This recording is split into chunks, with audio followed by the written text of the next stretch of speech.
ദിവസം. ഞങ്ങൾ നടന്നാ പള്ളിയിൽ പോണേ, അന്ന് വണ്ടിയിലൊന്നുമല്ല പോണേ. ഉണ്ണീശോ പെരക്കാറാകുമ്പോൾ ഞങ്ങളെ മഠത്തിൽ ഉണ്ണീശോയെ കാണാൻ കൊണ്ടുപോകും. അന്നേരം എല്ലാവരും ഉണ്ണീശോയ്ക്ക് ഉടുപ്പ്, കാൽമേശ, തിരി, മുടി ഇതെല്ലാം ഓരോരുത്തരും കൊണ്ട് കൊടുക്കുമായിരുന്നു.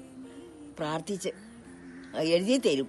150 നന്മ നിറഞ്ഞ ഒരു പുൽക്കൂടുണ്ടാക്കാൻ.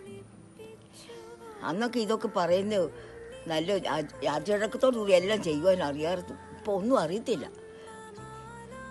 ചെറുപ്പത്തിൽ വെളുപ്പിനെ എൻ്റെ അമ്മ എന്നെ വിളിച്ചേൽപ്പിക്കും. അമ്മ ഒത്തിരി പ്രാർത്ഥന പഠിപ്പിക്കും. ഉണ്ണീശോയെ തീ കായ്ക്കല്ലേ, അങ്ങനെയൊക്കെ ഒത്തിരി പരിപാടികളൊക്കെ ഉണ്ടായിരുന്നു. അന്നേ ഒരു മീനും ഇറച്ചിയും കറി വെക്കുന്ന ചട്ടി പോലും അമ്മ കറി വെക്കുകയില്ല. നോയമ്പിന് അത് മാറ്റി വെക്കും. ഞാൻ ചോദിക്കാം, എന്തിനാ അമ്മയെ മാറ്റി വെക്കും? ആ ചട്ടിക്ക് എന്നാ പറ്റിയേ? അതുമ്പഴേ ഇറച്ചിയും മീനൊക്കെ കറി വെച്ചതല്ലേ, നോയമ്പ് കാലത്ത് വേണ്ട. അമ്മ എന്ന് വെച്ചാൽ ഇഞ്ചി ഉപ്പിലിടും, മാങ്ങായും ഒക്കെ അത് കൂട്ടിയൊക്കെ കഞ്ഞി കുടിക്കുള്ളൂ. പിന്നെ വല്ല കറിയൊക്കെ ഉണ്ടാക്കും. എന്നാലും അമ്മയെ പ്രത്യേകമാണ്. വെല്ലുപ്പിനൊക്കെ വലിയ നിർബന്ധമാണ്. നോയമ്പെടുക്കും. ആ പ്രത്യേകം പ്രാർത്ഥിക്കും ഉണ്ണീശോയെ കുറിച്ച്. ഞങ്ങൾ പ്രാർത്ഥനയൊക്കെ ചെല്ലിച്ച് ഉണ്ണീശോയുടെ പാട്ടൊക്കെ പാടി രസമായിരുന്നു. ചാച്ചനുള്ളപ്പോഴാണ് എനിക്ക് ഇഷ്ടം. ഉണ്ണീശോയുടെ പാട്ട് ഏതാ? ഏത് പാട്ടാ? ഉണ്ണീശോയുടെ പാട്ട് ഏതാ? പരത്തെ വിറ്റുപരൻ നരനായി പാരിടത്തിൽ പരമനീതിയെ നിവർത്തിച്ചിടുവാൻ പശുത്തൊഴുത്തിൽ പിറന്നുതാൻ.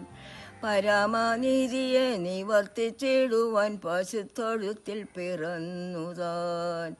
പരമലോകവും പരമഭാഗ്യവും പരിത്യജിച്ചു വരൻ. പരമലോകവും പരമഭാഗ്യവും പരിത്യജിച്ചു വരൻ. പരമനീതിയെ നിവർത്തിച്ചിടുവാൻ പശുത്തൊഴുത്തിൽ പിറന്നുതാൻ. പരമനീതിയെ നിവർത്തിച്ചിടുവാൻ പശുത്തൊഴുത്തിൽ പിറന്നുതാൻ. ഉണ്ണീശോയുടെ ഒത്തിരി പാട്ടറിയാം.